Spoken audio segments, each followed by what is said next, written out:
Hello guys, स्वागत है आपका मेरे इस यूट्यूब चैनल मैथ्स मास्टर में। आज हम आपके लिए नया वीडियो लेके आए हैं क्लास 10th का चैप्टर नंबर 7 कोऑर्डिनेट ज्योमेट्री। तो मेरे इस वीडियो को अंत तक देखिएगा।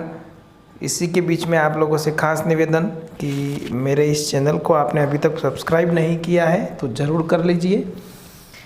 तो शुरू करते हैं हमारा ये chapter coordinate geometry, chapter number 7 class 10th। Okay, अब इसके अंदर हमको देखना है कि सबसे पहले हम इसका कंसेप्ट समझेंगे कि ये रियल में ये कोऑर्डिनेट ज्योमेट्री है क्या। तो पिछली वाली क्लास जो 9th थी जिसमें आपने थोड़ा बहुत इंट्रोडक्शन देख लिया था, आज हम वापस इसको रिवाइज करते हैं। सबसे पहले हम देखेंगे कि कोऑर्डिनेट ज्योमेट्री का मतलब क्या होता है। आप इस वर्ड को समझिए, कोऑर्डिनेट का मतलब होता है कोऑर्डिनेट करना, जिसका मतलब होता है तालमेल।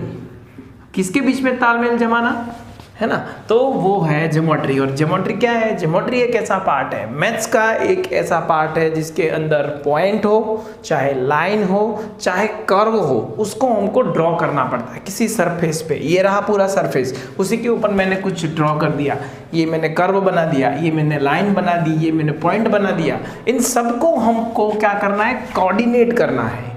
क्या करना है? कोऑर्डिनेट करना है। तो बस आज हम यही सीखेंगे कि किस तरीके से इन लाइन, पॉइंट और सबको हम क्या करते हैं? कोऑर्डिनेट करते हैं। अब कोऑर्डिनेट करने के लिए हमको करना क्या है? सबसे पहले कोऑर्डिनेट करने के लिए हमको सबसे पहले ये करना है कि एक ग्राफ पेपर, आपने नाम सुना होगा, जिसको दूसरी लैंग्वेज में बोलते हैं कार्टेशियन प्लेन। कार्टेशियन प्लेन का मतलब होता है एक ग्राफ पेपर। जैसे कि मैंने ये एक पूरा ग्राफ पेपर है, ओके, उस ग्राफ पेपर के बारे में मैं इंट्रोडक्शन दे दूं।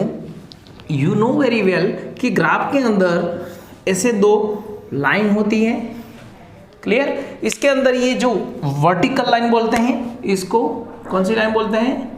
Vertical line. और ये जो ऐसी लेटी हुई लाइन होती है, इसको बोलते हैं horizontal line. Okay, understood. Next आपका ये जो हॉरिजॉन्टल लाइन है, ये हमारा होता है एक्स एक्सिस। कौन सा एक्सिस होता है? एक्स एक्सिस होता है। दूसरा ये जो वर्टिकल है, ये होता है हमारा वाई एक्सिस।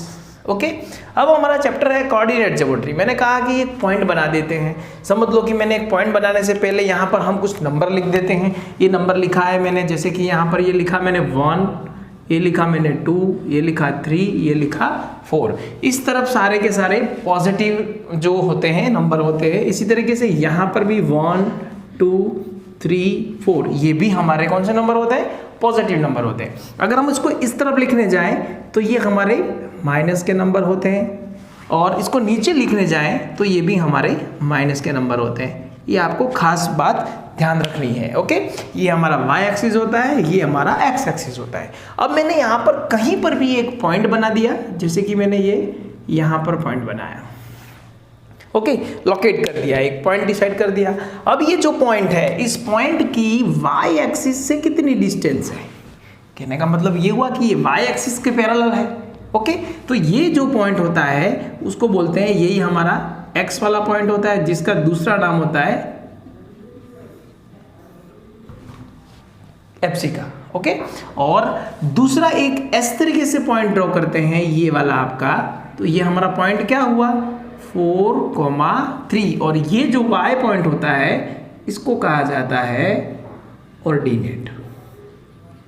क्लियर। अब आपको पता कैसे रखना है कि मैंने यहाँ पर 4 क्यों लिखा, यहाँ पर 3 क्यों लिखा? हमेशा कोऑर्डिनेट वाले जो होते हैं पॉइंट, उसमें हमेशा जो पहला होता है वो आपका कौन सा? एक्स एक्सिस कहलाता है। कौन सा एक्सिस कहलाता है? X axis. और जो दूसरा होता है वो आपका वाई एक्सिस कहलाता है। मतलब अगर आपको पूछा जाए कि इसमें एक्स पॉइंट कौन सा है, तो आंसर इज 4। इसमें वाई पॉइंट कौन सा है, तो आंसर इज 3। इस बात का आपको खास ध्यान रखना है। ओके, कंसेप्ट समझ में आ गया होगा। ओके, अब हम आगे बढ़ते हैं।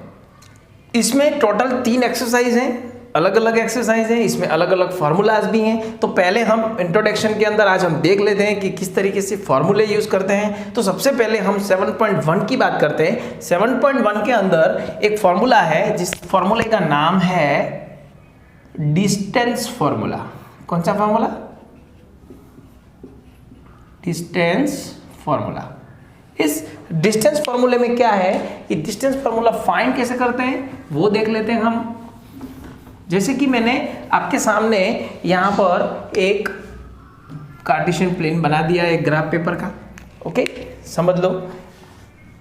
दूसरी एक बात और ध्यान रखनी है, ये जो पॉइंट होता है इसको ओरिजिन पॉइंट बोलते हैं, जो एक्स एक्सिस का भी 0 होता है, वाई एक्सिस का भी 0 होता है। ये भी आपको ध्यान रखना है। ये आपका y है, ये y डैश लिख देते हैं, ये आपका x है और ये आपका x डैश लिख देते हैं। क्लियर।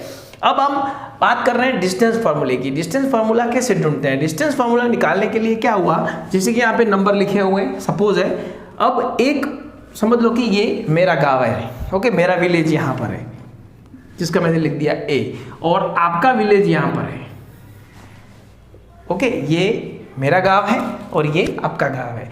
अब मैंने बोला कि इन दोनों के बीच में डिस्टेंस कितना है, फाइंड तो यही करना है ना। मैंने देखा है कि डिस्टेंस का मतलब क्या होता है, दूरी, यहाँ से यहाँ तक का डिस्टेंस कितना है। तो ऐसे दो कोऑर्डिनेट दिए हुए होंगे, समझ लो कि इसके कोऑर्डिनेट दिए हुए हैं x1, y1 और इसके कोऑर्डिनेट दिए हुए हैं x2, y2, ओके। तो इन दोनों के बीच में हमको क्या पता करना है, इन दोनों के बीच में हमको डिस्टेंस पता करना है कि A से B के बीच में डिस्टेंस कितना हुआ। तो वो जो डिस्टेंस फॉर्मूला है, वो फॉर्मूला मैं यहाँ पे लिख रहा हूँ, root of x2 minus x1 का whole square plus y2 minus y1 का होल स्क्वायर, ये भी लिख सकते हैं। और AB is equal to root of, अगर मैं x1 को आगे लिख दूं तो भी हमारा आंसर वही आएगा, y1 माइनस y2 का होल स्क्वायर। क्लियर। एक और फॉर्मेट में इसको लिखने जाएं और अगर मैं ये रूट हटा दूं तो इसके ऊपर क्या लग जाएगा, स्क्वायर लग जाएगा। बार बार रूट ना लगाओ तो सामने वाले पे स्क्वायर लगा सकते हो।